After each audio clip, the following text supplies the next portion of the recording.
खुश आमदीद दोस्तों, आप सबका स्वागत है। मैं हूं डॉक्टर इश्तियाक अहमद।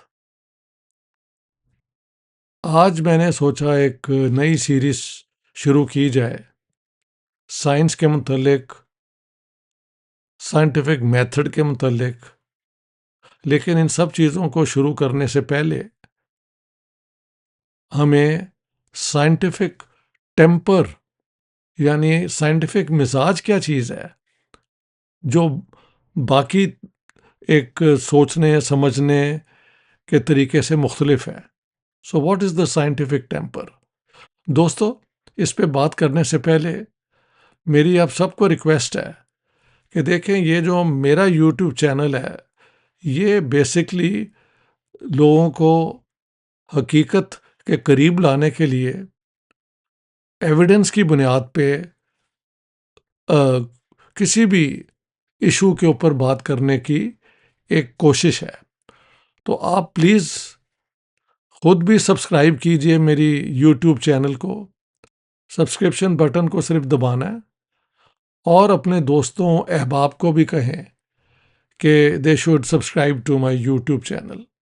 तो आज हम शुरू करते हैं कि what is the scientific temper, और उसके बाद साइंस के क्या तकाजे हैं जो मुख्तलिफ थियरीज से अ, यानी थियरीज तो कई होती हैं ना, लेकिन what is the scientific theory, what is the scientific method, और एक नेचुरल साइंस में वो कैसे अप्लाई होता है और सोशल साइंसेस में वो कैसे होता है। जाहिर है कि जहाँ पे एविडेंस की बात होगी तो वहाँ हम साइंस की तरफ बढ़ेंगे।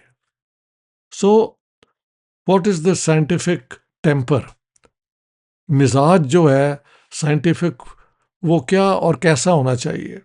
सबसे पहले तो द साइंटिफिक टेम्पर जो है, मिजाज, वो अकल को सबसे ज़्यादा इम्पोर्टेंस देता है कि इंसान के पास दुनिया को देखने का, समझने का, उसको कैटेगराइज करने का, उसको क्लासिफाई करने का जो तरीका है, वो उसकी रीजनिंग पावर है, जिसकी बुनियाद पे आप कॉन्सेप्ट्स बनाते हैं, कनेक्शंस बनाते हैं मुख्तलिफ चीज़ों के दरमियान।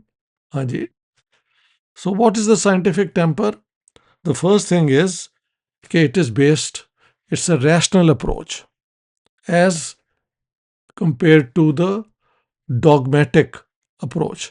डॉगमेटिक अप्रोच क्या होगी कि आप किसी डॉगमा, मजहबी हो सकता है, वो सेकुलर डॉगमा भी हो सकता है, यानी मार्क्सिज्म को आप बिल्कुल एक मजहब के तौर पे इस्तेमाल करें, या लिबरलिज्म को बिल्कुल एक आप हतमी सच के तौर पे आइडियोलॉजी बना दें, बजाय के जो लिबरलिज्म में है कि you reason, you look at evidence और फिर आप आगे बढ़ें। हाँ जी, कोई भी चीज़ जो आइडियोलॉजिकल आप बना देते हैं, वो और साइंटिफिक टेम्पर में फ़र्क है।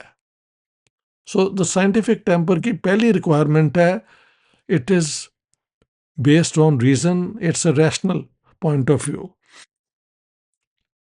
दूसरा बात है कि ये सिर्फ रीजनिंग नहीं है कि मैं आर्ग्यू करूं और मेरे से सामने साथ साथ आप एविडेंस भी दें अपनी आर्ग्यूमेंट को सपोर्ट करने के लिए, या दूसरे की आर्ग्यूमेंट को क्वेश्चन करने के लिए you give counter evidence. So evidence यानी एविडेंस की क्या तर्जुमा होगा, क्या, any how evidence I think Urdu में आम इस्तेमाल होता है कि इसका, हाँ ठीक है, एविडेंस बेस्ड है। साथ साथ जो साइंटिफिक टेम्पर है वो आपको मजबूर करता है या इनकरेज करता है कि आप लोगों की बातें सुने तो उसको क्वेश्चन करने की आपको आदत हो। भाई, ये बात तो बड़ी इंटरेस्टिंग है, लेकिन क्या ये कन्विंसिंग भी है कि ये एक, it's a play on emotions, इसमें डिस्टॉर्शन है, कुछ बातें अजीब सी लग रही हैं। हाँ जी। तो इसको कैसे डील किया जाए, इसका मैं एग्जांपल आपको दूंगा। How I used the scientific temper to come up with a new explanation on the political role of Jinnah. ये बाद में बात करेंगे, क्योंकि हर चीज़ का एग्जाम्पल भी देना चाहिए। लेकिन you should be the type who ask questions. और ठीक है, सो ओपन माइंडेडनेस। ठीक है, मैंने एक स्टडी की, मुझे तकरीबन यकीन हो गया कि यार ये बात सही है। लेकिन as a person who believes in science and in evidence, I should be willing to correct myself अगर एविडेंस मिल जाए। बर्ट्रैंड रसल को किसी ने कहा था कि क्या तुम अपनी जो कन्विक्शंस हैं उसके लिए मरने को तैयार हो? तो रसल ने कहा कि नो। उसकी वजह है कि मेरी कन्विक्शंस जो हैं, जो मैंने आर्ग्यू में करता हूँ, वो ऑनेस्टली मेरी कन्विक्शंस होती हैं। लेकिन ये भी तो हो सकता है कि मेरी कन्विक्शंस ही गलत हों। तो इतना, वो क्या कहते हैं, पक्का इरादा कर लेना कि no no no no, this is absolute truth, इसकी कोई ज़रूरत नहीं है। नेचुरल साइंसेस में शायद ये मुमकिन हो, सोशल साइंसेस में one should be very careful कि एविडेंस को भी आप, एविडेंस और प्रूफ में क्या फ़र्क है? प्रूफ वो है जो एविडेंस आप इतना कंपेलिंग हो जाए, इतना ओवरवेलमिंग हो जाए कि उसके बाद लगे कि भाई अब प्रूफ भी मिल गया हमें। ये सिर्फ एविडेंस नहीं है, इट हैज़ बीन कई डायरेक्शन से ये एविडेंस जो है ये चीज़ प्रूव कर रहा है। So we have the proof as well. हाँ जी, इस किस्म की चीज़ है।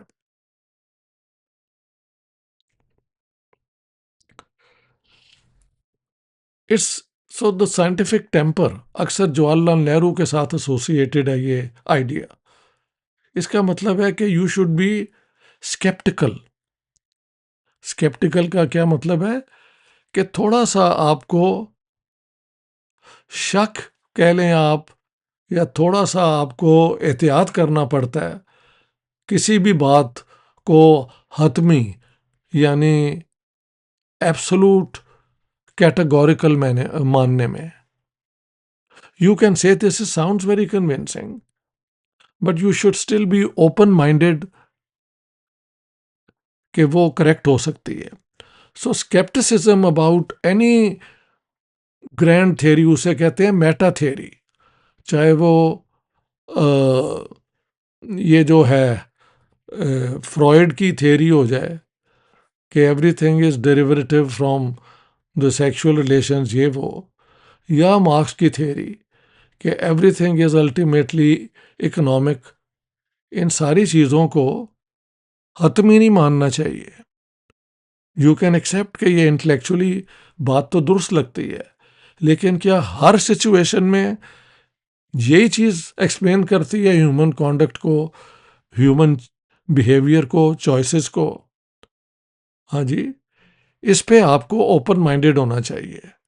तो आज बात हो रही है साइंटिफिक टेम्पर की।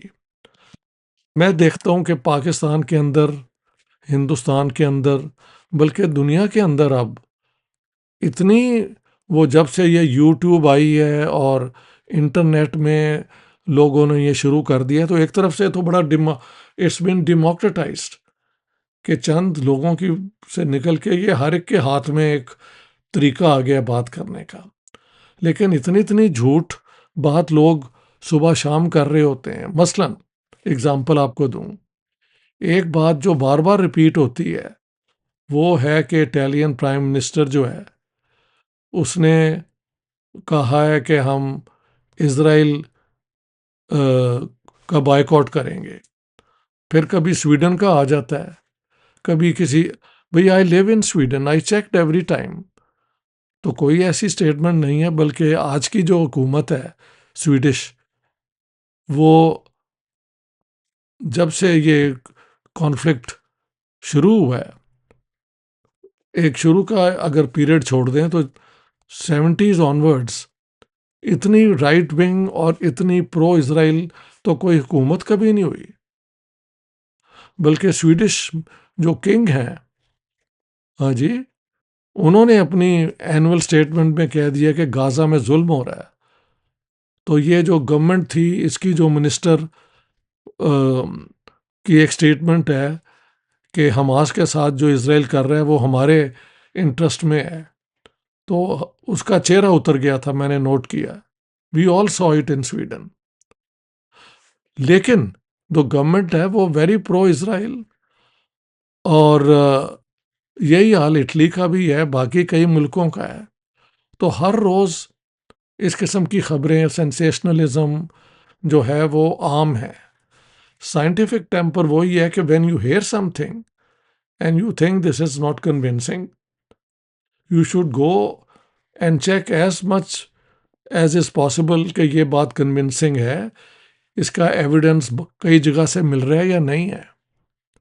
हाँ जी, तो आज इस पे बात मैं करना चाहता था कि साइंटिफिक टेम्पर हमको डेवलप करना होगा। हमारे यहाँ जो पढ़ाया जाता है वहाँ पे टीचर्स जो हैं वो, not every one but most of them, वो अपने पुराने नोट्स के ऊपर आके लेक्चर दे देते हैं, और स्टूडेंट्स जो हैं उनको सवाल करने की कोई इनकरेजमेंट नहीं है। हाँ जी, तो इस तरीके से एक बड़ा सबमिसिव किस्म का कल्चर पैदा किया जाता है, इम्तिहान पास करने वाला रट्टा लगा के, बजाय कि एनालिटिकल बातें हों। ये मेरा अपना एक्सपीरियंस है पाकिस्तान में जितना भी मैंने पढ़ाया है। लेकिन इस सबको तब्दील करना होगा if we are going to move forward in this world. ठीक है, ट्रंप के दौरान और रिपब्लिकन पार्टी की जो आजकल पोजीशन है वो तकरीबन थर्ड वर्ल्ड जैसी ही कट्टरपन की तरफ उसका रुख है, लेकिन ये कोई लास्टिंग फेज नहीं है। It can be overturned in the elections which are forthcoming. तो वहाँ पे तब्दीली का चांस हमेशा होता है एक ओपन डेमोक्रेटिक प्लूरलिस्ट सोसाइटी में। Freedom of choice, freedom of speech जो है वो बेसिक है। दो चीज़ें हैं, freedom from hunger and freedom to speak your mind. ये दोनों बेसिक फंडामेंटल ह्यूमन राइट्स हैं जिसके बगैर कोई और राइट्स एग्जिस्ट नहीं कर सकते। लेकिन इन सब चीज़ों के होने के लिए you have to have the scientific temper कि भाई इसकी राय भी सुनो, उसकी भी सुनो, और फिर देखो एविडेंस है, और अगर एविडेंस कई डायरेक्शन से आ रहा है तो then you have a proof. Until new evidence comes and you have to correct yourself. तो जो भी आप कहें, एक बहस के अंदर बड़ी जोशीला बहस हो जाती है, लेकिन you should be open to correction on the basis of evidence. तो दोस्तों, वंस अगेन प्लीज़ आप सब्सक्राइब करें टू माय यूट्यूब चैनल, और अपने दोस्तों के और अहबाब के ज़रिए भी मेरी यूट्यूब चैनल को की सब्सक्रिप्शंस को बढ़ाएं। बहुत बहुत शुक्रिया आपका। Thank you very much.